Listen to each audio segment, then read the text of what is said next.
Entonces estábamos todos allí y habían llegado los niños. Gamarra siempre fue un chiquilín muy especial, muy tímido, reconcentrado, imponente. Por ejemplo, don Emilio Eribe iba al hipódromo, un día fue a ver cómo trabajaban los niños, porque era una apasionada de todo esto. Gamarra desapareció, había saltado los cerros y había ido al hipódromo. Digo, vayamos a él, entonces yo le fui y mandé a uno, ¿no? Que dije a que viniera, y Gamarra no vino. Dijo, yo porque ella tiene que ser como un hombre, no hago nada, no vino. Pero yo quisiera volver a una cuestión que decía la Coca, ¿no? De la experiencia con los niños, ¿no? Yo creo que siempre es importante, y sería muy importante incluso, yo no sé, yo sé que es utópico, pero que se volviera a ese tipo de enseñanza. Incluso los maestros no van a venir enseguida, no, claro, pero con el tiempo tendrán que venir, porque ¿qué es lo que pasa con el pintor? El pintor es un personaje que tiene, a través de su trabajo, la pintura le da una calidad, un dominio del espacio, que yo digo, el buen pintor es aquel que puede tanto hacer escultura, como puede construir una casa, como puede bailar, yo qué sé, cualquier otro tipo de cosa, ¿no? Cantar, porque si el tipo es receptivo a todo lo que lo rodea y después que aprende bien lo que le dicen sus profesores, pues tiene en su dominio un conocimiento del espacio que se puede utilizar en cualquier cosa. Y entonces yo digo, ¿y por qué el maestro no podía tener ese conocimiento? Lo puede tener perfectamente, incluso enseñar de otra manera, enseñar por qué ese tipo de academia así en la enseñanza, por qué no enseñarlo en una forma más espontánea, como decíamos, trabajar jugando, ¿no? Yo qué sé, aprender la matemática pintando, ¿por qué no? Y no sé, y una cantidad de cosas, ¿no? Eso quería decir yo. Entonces empezaron a trabajar en lo que querían. Gamarra nada. Gamarra era un poco misterioso, no era que yo hiciera, yo sabía lo que era Gamarra. Entonces estaba Rodríguez Pintos, la poeta, que era profesor del Instituto Normal, era profesor sobre todo Historia del Arte y la otra materia, y era un gran poeta y hacía cosas muy bien. Entonces yo le dije a Rodríguez, usted sabe que Gamarra es regio, pero ve, están así introvertido y eso, y no va a hacer nada, no quiere hacer nada, no va a hacer nada. Entonces se acercó Rodríguez Pinto, muy así, como amigo, y entonces Rodríguez Pinto empezó a hablar con él y le recitó, divinamente recitado, eso es así como uno se dice, todo un poema de la luna. Y entonces Gamarra me dice, bueno, ¿sabes eso que dijo de la noche? Lo voy a hacer. Entonces dibujó en cuadro con tierra de colores, que se después trabajaba mucho con azules de Prusia. Entonces él agarró así, hizo una cosa, que yo se lo saqué, hizo dos. Bueno, Rodríguez Pinto casi la alineaba, porque él decía que como, bueno, y era así, ¿no? Por ejemplo, a mí me emocionaban muchas cosas. Gamarra tenía que ir en ese tiempo iba a la cola de la leche. Y la Gamarra decía, ¿sabe que voy a pintar enseguida? Porque hoy en la cola de la leche. Yo no le puedo decir lo que era la luna. Una luna temprano, ¿no? Lo que era la luna, con las nubes, las lunas de junio hacia Gamarra. No tenía nada que ver con junio, que había visto nunca una luna. Pero esa potencia de la luna de, bueno, yo tengo algunas lunas de Gamarra, hechas de esas, después de la noche y a las 5 de la mañana venía dibujaba, siempre era rápido y trataba de romper mucho, ¿no? A veces que sacaba las cosas, ¿no? Y todavía hoy el trabajo un poco así, ahora que... Otra cosa que recuerdo ahora eran los cielos que hacíamos con la tela. Los cielos. Una cosa que siempre nos pedía que observáramos era el color del cielo. Y me parece ver dibujos míos, ya te digo, creo que nunca me destaqué por la parte del dibujo o la plástica, pero a mí me fascinaba ver esos dibujos después de terminados porque el cielo tenía todas las gamas de colores, desde el amarillo, violeta, bordó, celeste, digo que en aquella época, inclusive ahora, digo como que hay ya determinadas normas, el cielo es azul, el pato es verde y los árboles son marrones. Y eso dentro de la clase de Antelo no existía. El cielo era del color que tú quisieras. Me acuerdo una vez un poema, El zapato hecho barco, que me acuerdo que había hecho un zapato fucsia, seguramente nunca vi un zapato fucsia, y que me fascinaba porque era un fucsia así, rabioso, no sé con qué tendrá que ver. Pero digo, toda esa libertad que podías tener en elegir y seleccionar los colores sin ser censurado, porque no era el que correspondía a lo que el adulto piensa que debe corresponder.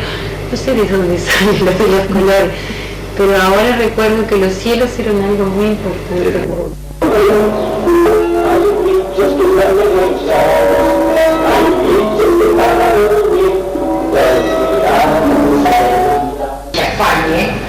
Desde el punto de vista científico es medio disparate porque se casa un sapo con una rana. O sea, que sabe que son dos especies, pero nosotros eso después también se lo decíamos a los chicos, ¿no?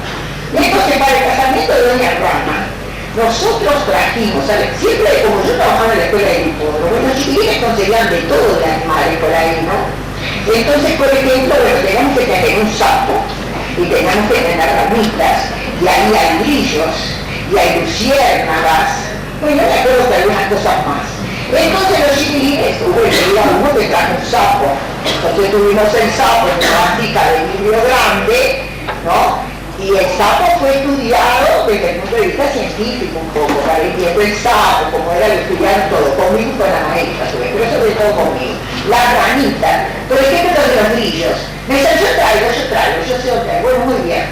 Entonces decía siempre, yo pongo una artillera mojada, de mojada, mire cuánto le traje, 7.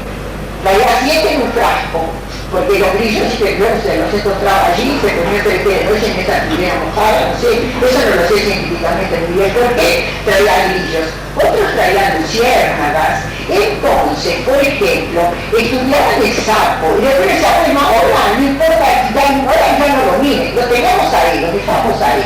Pero entonces hubo, por ejemplo, una nena, esa misma que yo le digo de los ácaros, que hizo el sapo parado, ya lo conté, la tapa primera del grillo.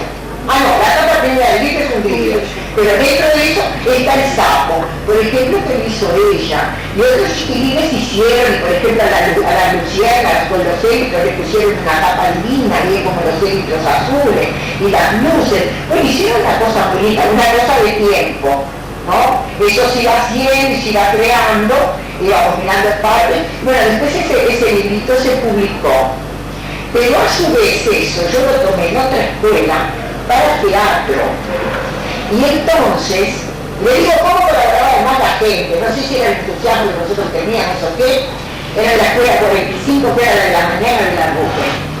Entonces hicimos esto, por ejemplo, estudiaron también los animales, los trajes y todo eso. Claro, las ramitas eran verdes. La idea pudiera surgir de ahí. Y la película en sí, bueno, era el casamiento de Doña Rana, que era la historia de un sapo que se casaba con una rana.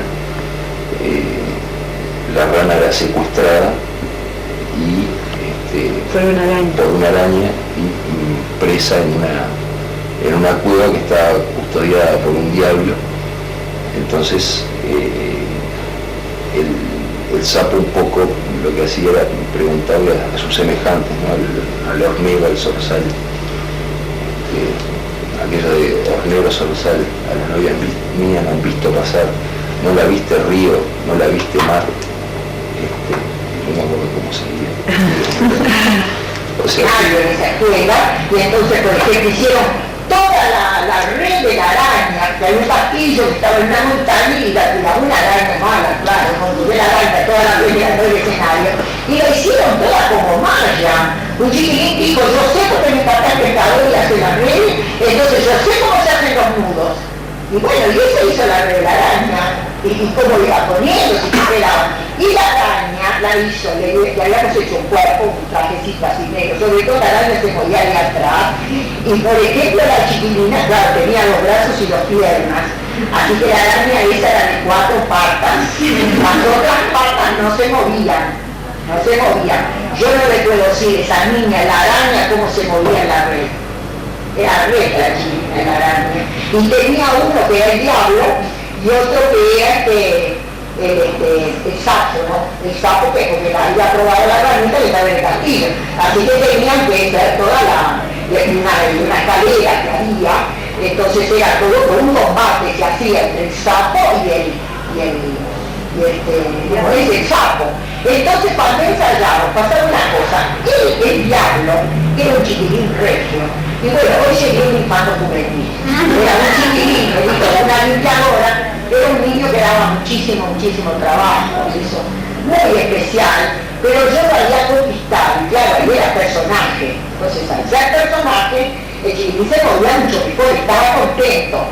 Y la rana era uno divino que yo tenía, muy lindo muchacho, ¿no? Ahora es médico también, y muy lindo muchacho, era hijo de un profesor de secundaria de Miranda, pero era de una familia recta, y era muy lindo.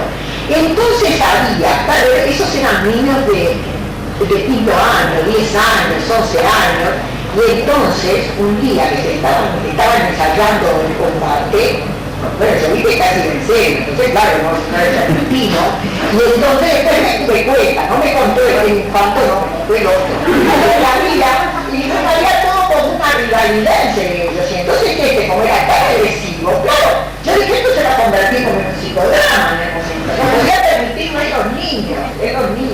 Bueno, pero fue ese conato nada más y después regio. Y el chiquilín, el infanto, y bueno, fue mucho mejor en la clase, que la clase de imposible, no, de imposible enano. Y pero después fue mucho mejor, porque claro, se convirtió en personaje, entonces al ser personaje, los otros chiquilines estaban deslumbrados con el diablo, además con el traje del diablo, la máscara del diablo. Además, yo recuerdo como ese niño que tenía características muy especiales, digo, bastante agresivo, Luisito, cómo se sentía él feliz y no sé si lo decía en pelo o yo lo visualizo, de que cuando aparecían los personajes él siempre quiso hacer el diablo, estaba fascinado con el personaje y de alguna forma es que él podía canalizar ahí todos esos sentimientos que sentía. Digo, 2x3 estaba ahí en una posición medio cerca de la dirección, ¿no? Porque le había pegado a alguien, no había hecho algo que no era dentro de los canales normales y era increíble verlo, lo bien que hacía, con la responsabilidad que se tomaba en el papel y lo feliz que se sentía. Entonces, cómo de alguna forma Mercedes pudo canalizar eso. Sí, es una obra. El sapo. Él era el novio. Era el novio que me iba a casar. Había muchos sapos y sapitos y ranas y bichitos. Una de las cosas que comentábamos era que la pelea que se da entre el sapo y el diablo, al punto tal, digo, que yo de la araña no me acordaba, hasta que ustedes no lo nombraron. Pero sí, ahora la ubico perfectamente, digo, pero mi tema era el diablo, o sea que yo me tenía que pelear con el diablo. Y el diablo era en aquel momento Luis Piccini, que éramos los dos una especie de desodrejados importantes que vivíamos peleando. Y creo que en aquel momento Piccini era hijo de la señora que hacía la limpieza en la escuela. Entonces yo tenía una muy buena amistad con él, pero además teníamos una competencia grande y nos peleábamos de forma seria, ¿no? Y creo que Antelo de alguna forma canalizó eso, canalizó esa pelea en una cosa creativa, ¿no? Sé que toda la parte, digamos, de expresión corporal de lo que era la pelea se le había dado una importancia grande, porque además se había repetido muchas veces la escena. Yo pienso que en la película se habían gastado muchos rollos de cinta tras de esa pelea, y viéndola al tiempo, ya en el año 70, lo que quedaba de la película, esa pelea quedaba en cinematografía fuera. Y viéndola ya con un sentido más crítico, veía que el movimiento plástico de lo que era la danza, porque era una especie de danza la pelea, la danza del diablo, con un traje rojo intenso, es decir, el movimiento corporal, la expresión corporal de esa danza, ya vista con cierta, yo teniendo 20 años, realmente me impresionó como una cosa absolutamente vigente.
Siempre he trabajado una obra, por ejemplo, la catedral sumergida, o trabajaba cosas así, les explicaba de tal manera que los chiquilines iban como sintiendo, y si no vamos al sobre, todo el ballet, todo eso, después que fueron los primeros dibujos de Sakharov, que a todo el mundo le interesó tanto, y la borde era, no la borde del pintor, que había sido un maestro y ya se había muerto, sino la borde del gerente del sobre, y nos dio por mucho tiempo el palco de Abanecín, un palco que hay que después pusieron el sonido, pero estábamos ahí, nosotros que con Clavelli siempre éramos locas por los Sakharov, por la danza expresionista moderna, siempre teníamos que ir arriba, y cuando estuvimos ahí en el palco de Amanecer, nosotros le decíamos a Alejandro Sakharov, yo voy a hacer el martirio de San Sebastián, tan formidable, que por ejemplo a él se le erizaba, si el cabello se le erizaba, se le paraba, como cuando haces esas cosas de frotaciones de electricidad. Así que nosotros hemos vivido momentos, y bueno, y que te quedaron para toda la vida, y esos chiquilines, el grupo que llevábamos, salíamos de ahí, Gamarra siempre salía, me acuerdo y me decía, mañana voy a la escuela, no Gamarra, el lunes. No, Coca, yo voy mañana, porque yo tengo que hacer esto que vi. Yo ya sé, porque vio que la música era en círculos, el color daba vueltas con las luces, yo tengo que hacer toda una cosa, yo ya la tengo, la quiero hacer, no podés Gamarra hasta el lunes. No, yo voy mañana y le digo a doña Lola, era la limpiadora, yo le digo a doña Lola que me abra la escuela, ella me la abre, y entonces yo voy, y bueno, ¿y yo qué hacía? Iba el domingo de mañana. El proyecto de la Escuela Pública Uruguaya lo constituyó la publicación de la revista El Grillo, que llegaba gratuitamente a todos los escolares uruguayos. Los alumnos de Mercedes Antelo y del Clavelli tenían una rica presencia en la revista, publicándose sus trabajos en tapas e interiores. Digamos, cómo está hecha la exposición, ¿no? Muy bien hecha está. Mirá, por ejemplo, en Spalanzani lo tuvimos que poner entero solito, se ilustró entero Platero. Esto lo vio Juan Ramón Jiménez, cuando lo vio, se le llenaron los ojos de lágrimas, porque es divino, esto no tiene de él. El Platero muerto es conmovedor, Y ahí Spallanzani tenía creo que 12 años. Está muy linda, emocionante para mí, ¿no? Claro. Y ahí fue donde yo conocí a Juana, que era como un pájaro, porque ella me dio el brazo y era como con una vibración. A mí nunca me pasó con ninguna persona, ¿no? Que ella sí era como si temblara finito, como cuando uno le toma un pájaro en la mano, que tenés esa sensación era la que tenía ella, con lentes negros. No quería que la fotografiaran.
En el segundo año profesional del Instituto Normal, en marzo de ese año. Y realmente siempre comentamos que la imagen física y su imagen psicológica que se desprendía de la figura del personaje realmente nos cautivó. Que dentro de mi carrera fue un puntal muy grande. Yo la tomo como algo así fundamental en todo lo que fue mi vocación como maestra. La actividad de Mercedes Santelo también se desarrolla en el ámbito de la formación docente, volcando su experiencia en los institutos normales, Instituto Magisterial Superior, Preescolares y Centro de Investigación de Educación Preescolar.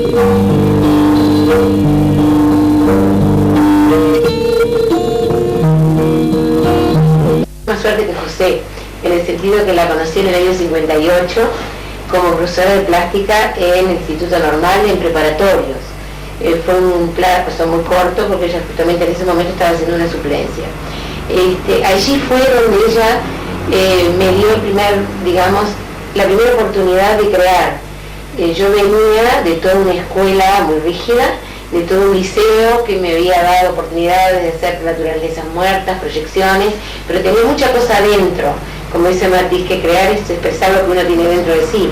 Bueno, yo creo que fue Cocantelo la que me dio la oportunidad de sacar de adentro todo aquello creativo que yo tenía, que lo tenía como frenado, ¿verdad? La línea moral, de conducta, la moral profesional.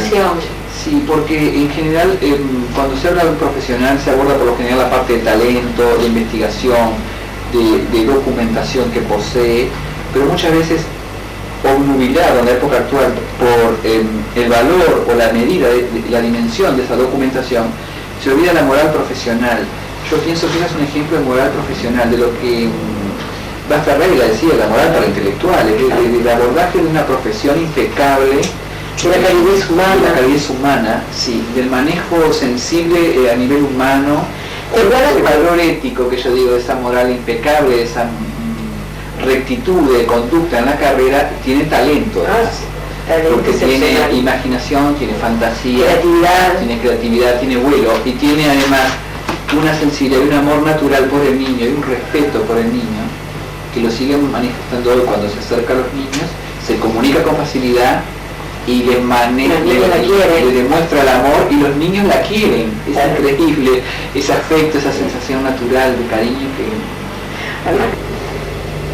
Y bueno, ya te digo, yo no sé hacer una evaluación, pero siempre, si bien no me dediqué a nada específico que tuviera que ver con el arte, de alguna forma la docencia y docencia con preescolares, siempre tengo presente, el hecho de, de actuar con total espontaneidad y darle libertad al niño de que, bueno, o observando algo, o leyendo un cuento, o escuchando un disco, cómo podés revivir eso y expresarlo a través de otros canales. Sus gestos, el carisma, la parte emocional que ella pone en la asignatura, en el área específica de la expresión por la plástica, es algo que nace desde dentro y lo hace con talento y con amor, las dos cosas, ¿no? La parte afectiva y la parte racional, porque es una mujer de mucho talento, y sí, de mucho intelecto, ¿no? Y bueno, con ella aprendimos digamos, los secretos del métier de motivar, de crear atmósferas, pero además aprendimos la parte científica. Porque José la recuerdo perfectamente desde el día que la conocí hasta cómo estaba vestida, así que cómo me había impresionado su personalidad, tan carismática, que realmente ese movimiento de manos, esos gestos, que nos hacía cautivar de su persona y de todo lo que podíamos proyectar a través de lo que ella nos proponía.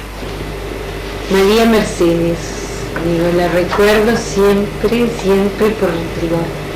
hay varias cosas que me impactan. Cuando ustedes me llamaron, traté de recordar la cara y la cara quizá no la recuerdo bien, pero sí recuerdo toda la figura, la voz grave de ella y fundamentalmente las manos. Lo que más me viene a la memoria es las manos. Se podría decir que ella hablaba con las manos. Tenía unas manos finas y con los dedos largos y siempre estaba moviendo de tal forma las manos que te transmitían, no te puedo explicar lo que, pero que era algo que a través de los años en la memoria, lo primero que recuerdo son las manos. Encontrarme, no sé, 32 años después, con una cosa que yo pensé que nada más que la memoria me lo iba a poder retener, digo, y hoy encontrarme con todo este material de Antelo nuevamente significa que, bueno, que Antelo aún hoy, 32 años más tarde, sigue dándome la posibilidad de recomponer la vida, ¿no? Digo, Encontrar tus raíces. Encontrar tus raíces.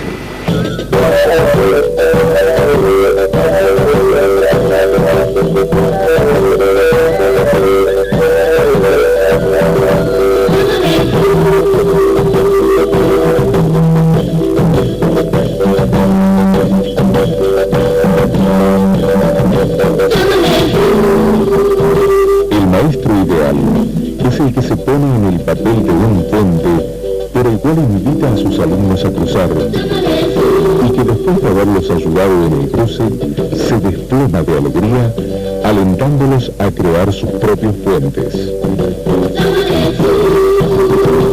Mercedes Antelo y Bel Clavelli fueron maestras de acción que visualizaron a Gesualdo como pensador, elaborando en lo cotidiano el trabajo expresivo en la escuela. Ellas construyeron puentes que llegan hasta nuestros días y nos desafían a cruzarlos, proyectándonos hacia el futuro.